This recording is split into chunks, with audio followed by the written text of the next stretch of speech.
Olá! Neste vídeo, nós iremos falar sobre a hipercolesterolemia isolada. Você conhece essa patologia? Sabe como ela acomete nosso sistema? O que fazer ao ser diagnosticado com ela? Continue conosco nesse vídeo e descubra isso e muito mais.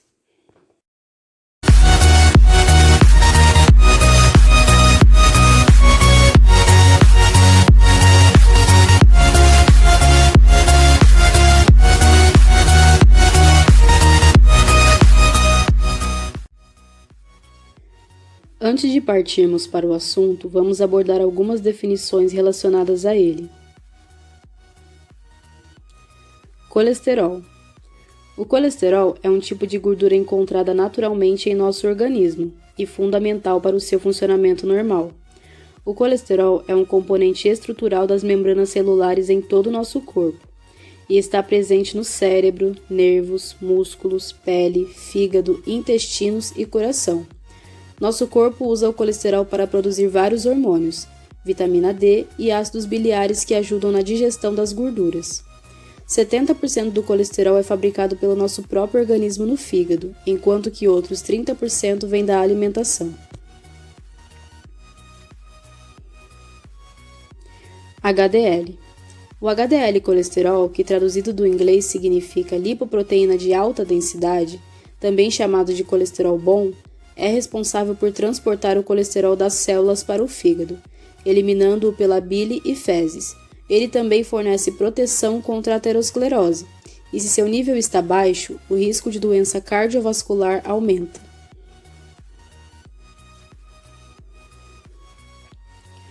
LDL. O LDL colesterol, traduzido do inglês, significa lipoproteína de baixa densidade. É o popularmente conhecido colesterol ruim. Ele promove o depósito de gordura nas paredes das artérias e corresponde a 75% do total do colesterol em circulação. Quanto maior for o LDL, maior o risco de problemas de saúde.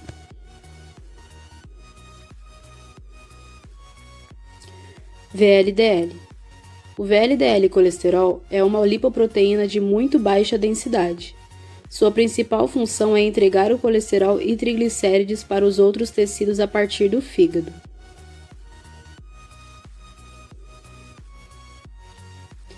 Agora que você já sabe um pouco mais sobre o colesterol, vamos entender a hipercolesterolemia isolada. Definição. Essa patologia é definida como a presença de uma quantidade de colesterol LDL acima da faixa de normalidade no sangue. De acordo com o Ministério da Saúde, no Brasil, essa condição acomete aproximadamente 30% da população, especialmente indivíduos com idade superior a 45 anos. Apesar de o colesterol apresentar funções orgânicas essenciais para o organismo, como a síntese de hormônios, construção e manutenção das membranas celulares, participação na fabricação da bile e apresentar grande importância para o metabolismo de vitaminas lipossolúveis, este esteroide representa o principal fator de risco no desenvolvimento de patologias cardiovasculares, quando em excesso no nosso organismo. O excesso de colesterol sanguíneo também é responsável pelo aparecimento da aterosclerose, patologia que pode ser traduzida por meio de diversas complicações, como angina pectoris, infarto agudo do miocárdio, popularmente chamado de ataque cardíaco, ataque sistêmico transitório, AVC e doença arterial periférica.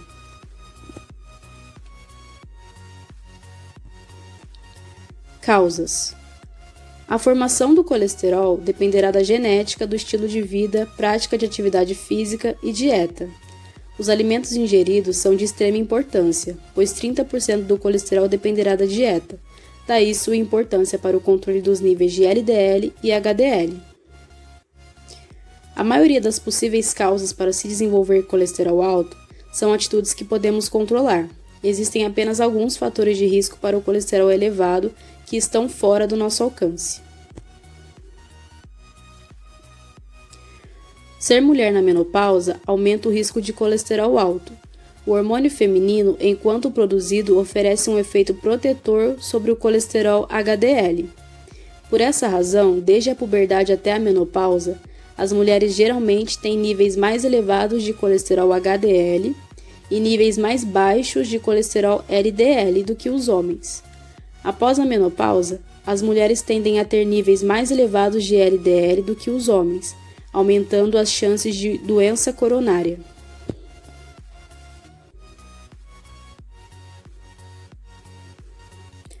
Ter uma história familiar de colesterol alto é também um fator de risco. Se o colesterol alto é devido aos genes herdados, uma pessoa pode nascer com níveis elevados de colesterol LDL, devendo realizar acompanhamento médico desde a infância.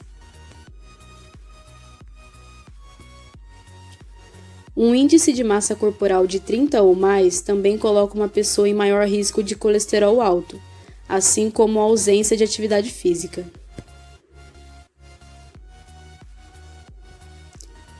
O tabagismo prejudica as paredes arteriais, tornando-as mais suscetíveis ao acúmulo de LDL. Fumar também pode diminuir o colesterol HDL.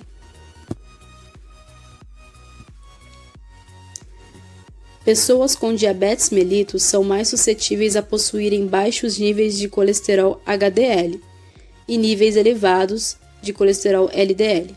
Assim como o tabagismo, o açúcar elevado no sangue pode danificar as paredes das artérias.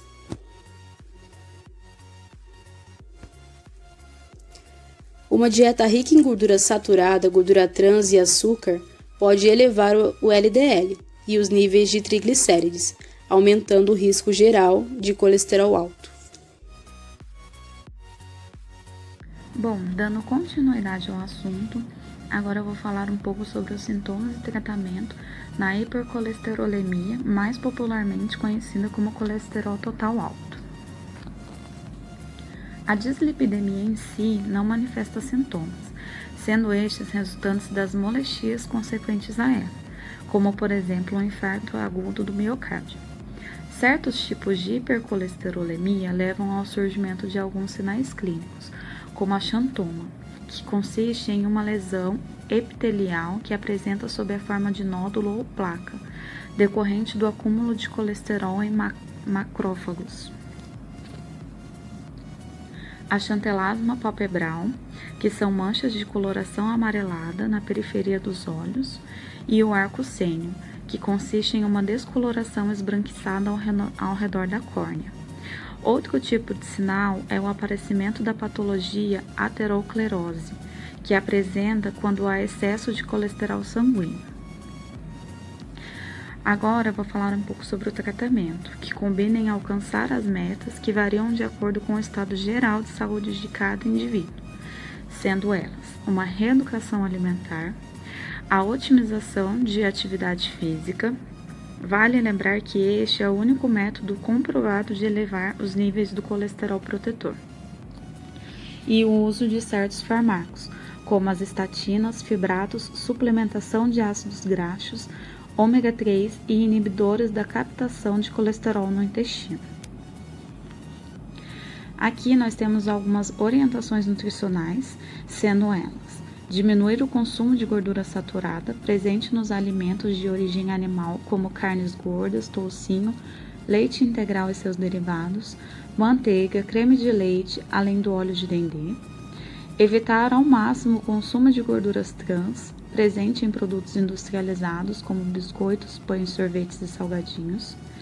Dar preferência ao consumo de alimentos de fontes de gorduras poliinsaturadas, como os óleos vegetais e alguns peixes, como salmão, sardinha, atum, anchova, bacalhau e fontes de gorduras monoinsaturadas, como o azeite de oliva, óleo de cânula, frutas oleaginosas e abacate.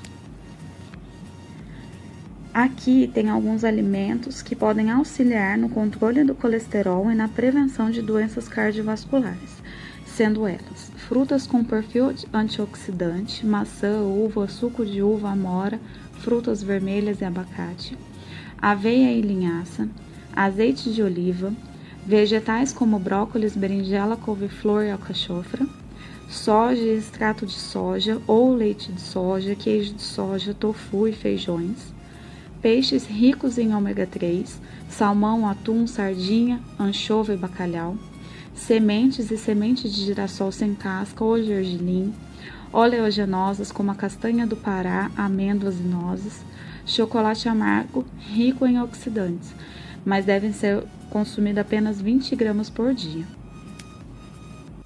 Vou falar agora um pouco sobre o diagnóstico hipercolesterolemia.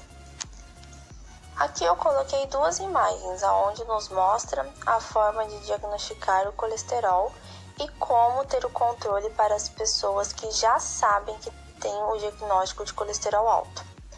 A melhor forma é através de um exame de sangue, que indica a quantidade do colesterol total e todos os tipos de gorduras presentes no sangue, como LDL, conhecido popularmente como colesterol ruim, e HDL, conhecido como colesterol bom.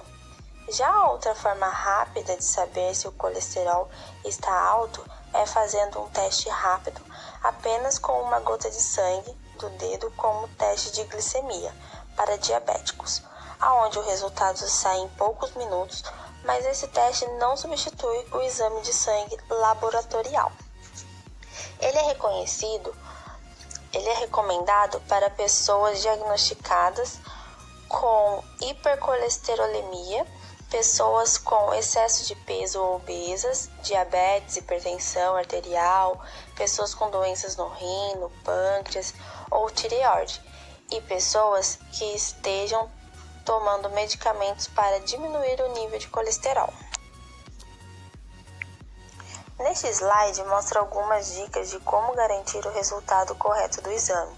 Ficar em jejum por 11 horas, evitar a ingestão de bebidas alcoólicas, evitar a prática de atividades físicas intensas nas 24 horas, e é importante que continue se alimentando normalmente para que o resultado reflita seus níveis de colesterol reais. E em relação ao teste rápido, esses cuidados também devem ser respeitados para que o resultado seja mais próximo do real.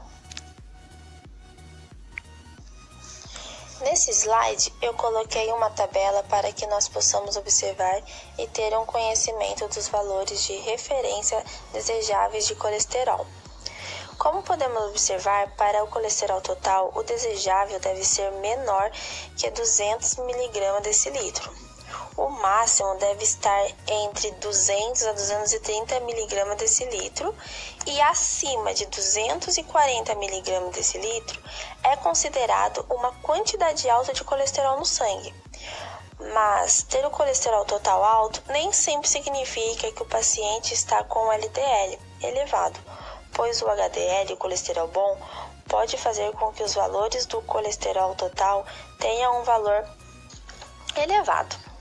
Recomenda-se que após os 20 anos de idade, os exames de sangue para saber do colesterol devem ser realizados pelo menos a cada 5 anos nas pessoas saudáveis.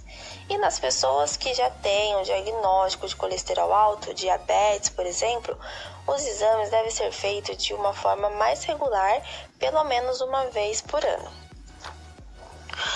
Os resultados dos exames devem ser sempre observados por um médico, seja ele um endocrinologista, clínico geral ou um nutricionista, para que ele avalie e possa orientar o paciente da maneira correta.